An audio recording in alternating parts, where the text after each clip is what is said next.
ஆமாம், இங்கே என்ன தான் நடக்குது? எல்லாருமே இந்த ஹெர்பல் மெடிசின்ஸில் ரொம்ப இன்ட்ரெஸ்டடாக இருக்கிற மாதிரி தெரியுது. முதல்ல தீபக், ஆஃபீஸர் கயல், அப்புறம் ஆண்டனி, இப்போ இந்த சைமன்.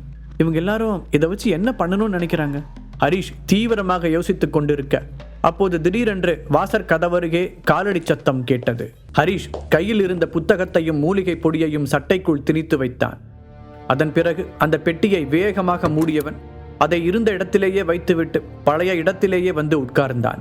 உள்ளே நுழைந்த சைமனின் பார்வை அந்த பெட்டியின் மேல் பதற்றத்துடன் படிவதை ஹரிஷ் கவனித்தான். ஆமா, இவன் கண்ணில் தெரியறது என்ன? பயமா? அப்ப நிஜமாவே இதுல ஏதோ ஒரு விஷயம் இருக்கு. நான் சந்தேகப்பட்டது சரிதான். தான் சந்தேகப்பட்டது சரிதான் என்பதை கன்ஃபார்ம் செய்தான் ஹரிஷ். ஏன் சைமன், நீ பதட்டமா இருக்க? ஹரிஷ் அவனை தூண்டி துருவி கேட்டான். இல்ல, நீங்க யாருன்னு தெரியாம இன்சல்ட் பண்ணிட்டோமேன்னு ரொம்ப கஷ்டமா இருக்கு. வேற ஒன்றும் இல்லை. சைமனும் நன்றாகவே சமாளித்தான். நீங்க அவசரமா பசிக்குதுன்னு சொன்னதால இங்க வேற எதுவும் இல்லை. இப்போதைக்கு இருக்கிற பிரெட்டை வச்சு சாண்ட்விச் தான் செய்ய முடிஞ்சது. Sorry boss. பணிவான குரலில் மன்னிப்பு கேட்டான் சைமன். பிறகு கதவு பக்கம் திரும்பிய அவன், இன்னும் என்ன பண்றீங்க? சீக்கிரமா கொண்டு வாங்க என்று சத்தம் போட அவனுடைய ஆட்கள் கையில் தட்டுடன் அவசரமாக ஓடி வந்தனர்.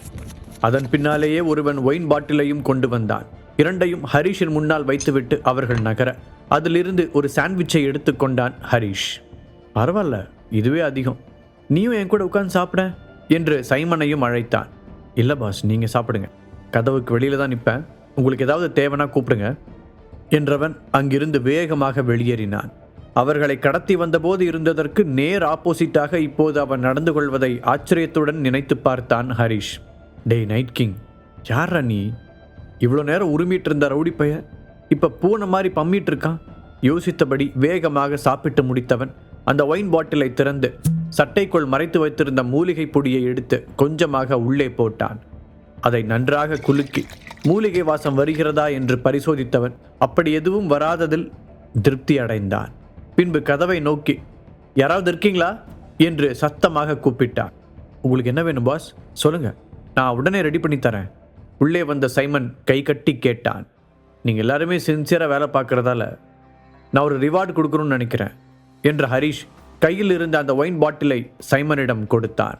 நீங்கள் இவ்வளோ கைண்டாக நடந்துக்குவீங்கன்னு நான் கொஞ்சம் கூட எதிர்பார்க்கல, சைமன் தயக்கத்துடன் சொன்னான். அப்போது நான் இங்கே வந்தது செலிப்ரேட் பண்ணுற அளவுக்கு வர்த்தான விஷயம் இல்லையா? ஹரிஷ் முகத்தை கடுமையாக வைத்து கொண்டு கேட்டான். ஐயோ, அப்படிலாம் இல்லை பாஸ். நீங்கள் எங்கள் கூட இருக்கிறதுக்கு நாங்கள் ரொம்ப சந்தோஷப்படுறோம். இதோ இப்போவே போய் எல்லாருக்கும் கொடுக்குறேன் என்று பதட்டமாக பதில் சொன்ன சைமன் அந்த பாட்டிலை எடுத்து கொண்டு போனான். கண்டிப்பாக இதை குடித்தாங்கன்னா இவங்க எல்லாரும் நிதானத்தை இழந்துருவாங்க. அதுக்கப்புறமா நாம் கயலை காப்பாற்ற ட்ரை பண்ணலாம். நினைத்தவனுக்குள் இன்னும் நிறைய சந்தேகங்கள் இருந்தது. இந்த மோதிரத்தை நாம் ஆண்டனிக்கிட்டேருந்து வாங்கினோம். அவனும் ஒரு டான் தான் வெளிப்படையாகவே தெரிஞ்சது. ஆனால் ஆண்டனிக்கும் இந்த டெவில் கேங்குக்கும் என்ன சம்மந்தம்? அந்த மோதிரத்தை வச்சு அவன் என்ன பண்ணிக்கிட்டு இருந்தான்? சரி, அதெல்லாம் பின்னாடி கண்டுபிடிப்போம். இப்போதைக்கு நாம் இந்த இடத்த விட்டு வெளியே போகணும், அதுதான் ரொம்ப முக்கியம் என்று நினைத்த ஹரிஷ் கதவை திறந்து எட்டி பார்த்தான். அங்கே சைமனோ மற்ற அடியாட்களோ யாரும் இல்லை என்பதை உணர்ந்தவன் மெதுவாக அடியெடுத்து வைத்து வெளியே வந்தான். நேராக கயல் அடைத்து வைக்கப்பட்டிருந்த ரூமிற்கு சென்றான். அங்கிருந்த அடியாட்கள் அவனை மரியாதையுடன் வணங்கினார்கள். ஏன் நீங்கள் மட்டும் இங்கே இருக்கீங்க? நீங்களும் போய் உங்கள் ஃப்ரெண்ட்ஸோட ட்ரிங்க் சாப்பிட்டுட்டு வாங்க, நான் அவங்கள பார்த்துக்கிறேன் யதார்த்தமாக நடித்தான் ஹரிஷ். அதை உண்மை என்று நம்பிய அடியாட்கள், ரொம்ப தேங்க்ஸ் பாஸ். அவர்கள் போன பிறகு கயல்விழி ஹரிஷை திகைப்புடன் பார்த்தாள். ஹரிஷ், என்னதான் நடக்குது இங்கே? அவங்க ஏன் உன்னை பாஸ்ன்னு கூப்பிட்றாங்க? போலீஸ் புத்தி அவன் மீதே சந்தேகப்பட வைத்தது. அதான் எனக்கும் தெரியல கயல். அவங்க என்னை வேற யாரோ ஒரு பிக் ஷாட்டு நினச்சிட்டாங்க. தோள்களை குலுக்கிய ஹரிஷ் சாதாரணமாக கூறினான். இது கண்டிப்பாக ஒரு மிஸ்டேக்காக தான் இருக்கும். உன்ன மாதிரி ஒரு லோ கிளாஸ் ஆளை அவங்க எப்படி முக்கியமான ஆளாக நினச்சாங்க? நிஜமாவே அவங்க உன்னை வேற யாரோன்னு நினச்சி குழம்பிட்டாங்க, போஸ் கேலி செய்தான். ஹரிஷ் இப்போதுதான் போஸை நன்றாக பார்த்தான். அவனுடைய கன்னங்கள் இரண்டும் வீங்கி கிடப்பது தெரிந்தது. அதோடு உதட்டோரத்தில் இருந்து கோடாக ரத்தம் வேறு வழிந்தது. வாயிலேயே அடித்து உடச்சி விட்டுருக்கானுங்க. அப்போ கூட உனக்கு திமிர் அடங்கலை என்று நினைத்து கொண்டான் ஹரிஷ். கயல்விழி போஸ் சொன்னதையெல்லாம் கண்டுகொள்ளாமல் ஹரிஷை பார்த்தாள். அப்படின்னா நீ முதல்ல இங்கிருந்து வெளியே போய் எங்களுக்கு ஹெல்ப் பண்ண போலீஸ் ஃபோர்ஸை கூட்டிட்டு வா, வேகமாக சொன்னவள் ஹரிஷ் பதட்டமே இல்லாமல் இருப்பதை ஆச்சரியத்துடன் பார்த்தாள். கயல், அதுக்குள்ளே ஏன் அவசரப்படுற? கொஞ்சம் பொறுமையாக வெயிட் பண்ணு, ஹரிஷ் ஒரு சிரிப்புடன் கூறினான். அவனுடைய நடவடிக்கைகளை பார்க்க கயல்வெளிக்குத்தான் ஒரே குழப்பமாக இருந்தது. சில நிமிடங்களில் அங்கிருந்த இன்னொரு பெரிய அறையிலிருந்து அதிகமான இரைச்சல் கேட்டது. பின்னாடியே கண்ணாடிகள் எல்லாம் உடையும் சத்தம் வேறு கேட்டது. நான் அவங்க ட்ரிங்க்ஸில் ஒரு முக்கியமான பொருளை கலந்து கொடுத்தேன். இன்னும் கொஞ்ச நேரத்துக்கு அவங்களால நம்மளை எதுவுமே பண்ண முடியாது, ஹரிஷ் கூற. பரவாயில்ல, நான் நினச்ச அளவுக்கு நீ யூஸ்லெஸ் இல்லை போல. இன்னும் என் வேடிக்கை பார்த்துட்ருக்க, எங்கள் கட்டை அவுத்து விடு என்று போஸ் உற்சாகமாக கூறினான். ஹரிஷ் போஸை இக்னோர் செய்துவிட்டு கயலை நோக்கி நடந்தான். சேரில் வைத்து கட்டப்பட்டிருந்த அவளுடைய கைகளை அவிழ்த்து விட்டவன் அப்படியே அவள் எழுந்து நிற்கவும் உதவினான். எவ்வளோ நேரம் அந்த மருந்து வேலை செய்யும்னு எனக்கு சரியாக தெரியல, அதனால் நாம் சீக்கிரமாக இங்கிருந்து கிளம்பணும், கயலிடம் சொன்னவன் அங்கிருந்த கதவை பார்த்து நடந்தான். டேய், என்னடா பண்ணுற? நான் இன்னும் கட்டோடு தான் இருக்கேன், உன் கண்ணுக்கு அது தெரியலையா? போஸ் சத்தமாக கத்தினான். அப்புறம் எதுக்கும் என்னோட கயல்கிட்ட இருந்து கொஞ்சம் தள்ளியாரு என்று அந்த நேரத்திலும் அவர்களை எரிச்சல் படுத்தினான். உன் உயிரை காப்பாற்றுறதுக்கு நீ தான் 10 லட்ச ரூபா கொடுக்குறேன்னு சொல்லிட்டியே, அதனால் அவங்க உன்னை எதுவும் பண்ணாமல் விட்டுருவாங்க, கவலைப்படாத, ஹரிஷ் கிண்டலாக சொன்னான். ஐயோ, நேரம் பார்த்து பழி வாங்குறானே என்று தனக்குள் புலம்பிய போஸ், என்னை அந்த அளவுக்கு முட்டாள் நினச்சியா? நீங்கள் 2 பேரும் தப்பிச்சு போயிட்டீங்கன்னா நான் கொடுக்குற 10 லட்சம் எல்லாம் அவங்களுக்கு ஒரு பெரிய விஷயமாவே தெரியாது, கண்டிப்பாக என்னை கொன்றுவாங்க, போஸ் பயத்துடன் சொன்னான். அப்படி நிஜமாவே முட்டாள் இல்லையா? ஹரிஷ் அப்போதும் அவனை அவிழ்த்து விடுவதற்கான எந்த முயற்சியும் எடுக்காமல் வம்பிழுத்து கொண்டிருந்தான். நீ பேசுனது போதும், முதல்ல என் கட்டை அவுத்து விடு. போஸ் பொறுமை இழந்தான். ஒரு பெரு மூச்சை விட்ட கயல்விழி, ஹரிஷ் தயவு செஞ்சு அவனுக்கு ஹெல்ப் பண்ணு என்று கேட்டாள். கயல், சார் எவ்வளோ பெரிய பணக்காரன்னு தெரியுமா? அவருக்கு நம்ம ஹெல்ப் எல்லாம் தேவையே இல்லை. அதுவும் என்ன மாதிரி ஒரு லோ கிளாஸ் ஆள் ஹெல்ப் பண்ணுறது அவருக்கு சுத்தமாக பிடிக்காது.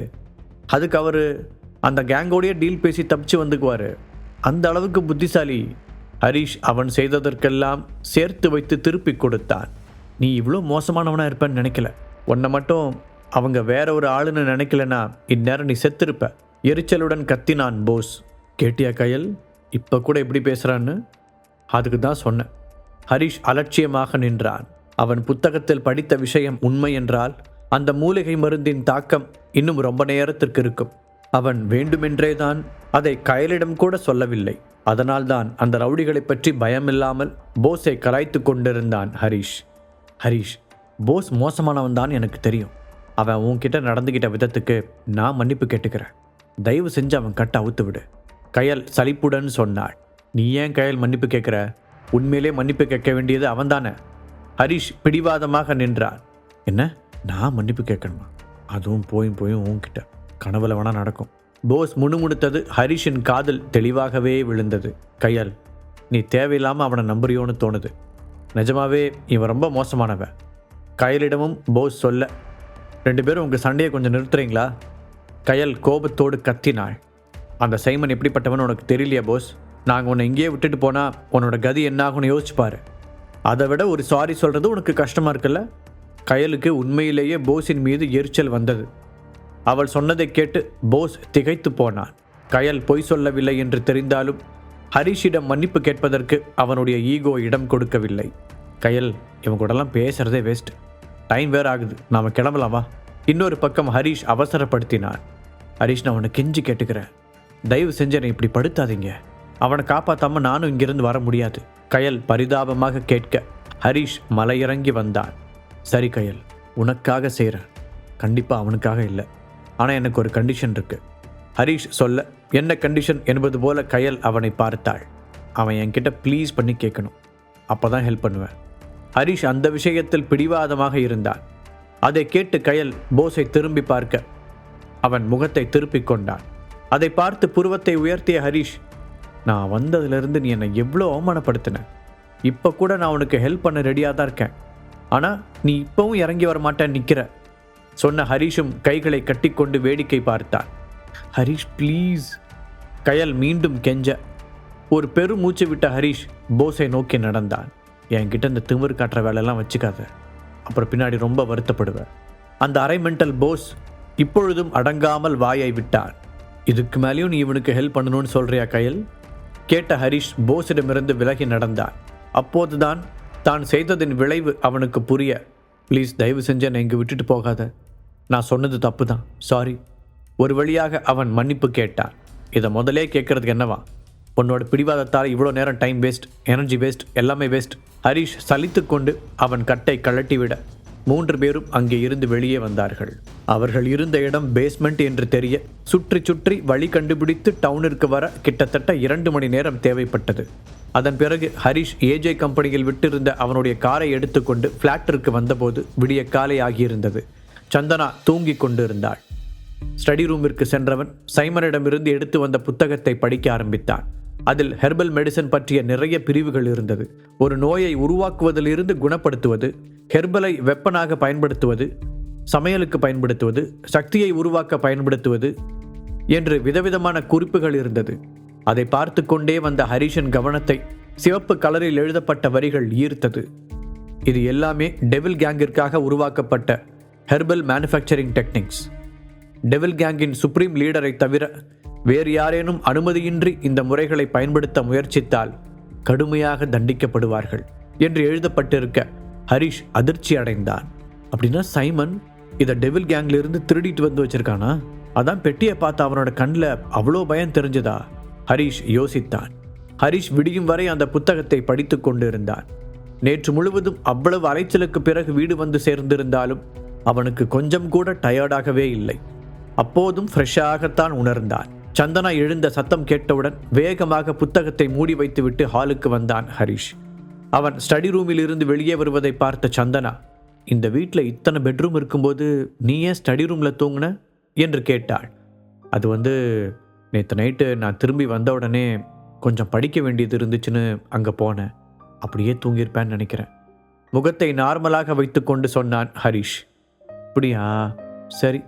அப்புறம் ஹரிஷ், பாட்டி வேற ஃபோன் பண்ணியிருந்தாங்க. அவங்க எல்லாருக்கூடையும் ஏதோ முக்கியமான விஷயம் பேசணும்னு சொன்னாங்க. அதனால் 10:30 மணிக்குள்ளே ஏஜே கம்பெனி ஹெட் ஆஃபீஸுக்கு போகணும். சந்தனா கூற, ஷபா மறுபடியுமா? சரி, நானே உன்னை அங்கே கூட்டிகிட்டு போகிறேன். ஹரிஷ் சம்மதித்தான். காரில் போகும்போது, பேபி, நேற்று நடந்த அந்த ஃபேமிலி மீட்டிங் என்னாச்சு என்று ஹரிஷ் கேட்டான். நீ அந்த ஏசிபி கயல் கூட போனதுக்கப்புறம் விஜேந்தர் சிங்கை விசாரணைக்காக கூட்டிகிட்டு போகணும்னு சொன்னாங்க. அதனால் அவர் கூட நம்ம ஃபேமிலி போடுறதா இருந்த டீலிங் கேன்சல் ஆகிடுச்சு. சந்தனா சாதாரணமாக சொன்னாள். நேற்று நடந்த பிரச்சனையில் அவளுடைய குடும்பத்தினர் யாரும் அவளுக்கு ஆதரவாக நிற்காததால் சந்தனா அவர்களை வெறுத்திருந்தாள்.